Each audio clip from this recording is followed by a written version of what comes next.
Richmond Valley is the part of Staten Island most people drive past on their way to somewhere else. But if you know it, you know. It's the South Shore at its quietest. Wide blocks, deep lots, houses that haven't been touched by anyone trying to flip them. The outer bridge is in your rear view. The water is never far away. 127 Madsen Avenue sits a few blocks off of Richmond Valley Road behind Page Avenue on a 40 by 125 lot that's been worked for 40 years.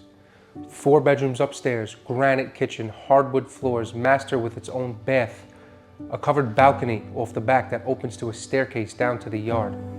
And that yard, pool, outdoor kitchen, fence perimeter, patio. The owner didn't just maintain this property, he built it out. He spent the money. You could feel it the second you walk past the gate. There's a 2-bedroom apartment on the ground floor and a bonus studio mother-daughter space alongside it. For the right family or person, that's flexibility that most buyers in this borough will never get to have. You have a built-in garage, oversized driveway. You could fit 8 cars on this driveway, all pavered.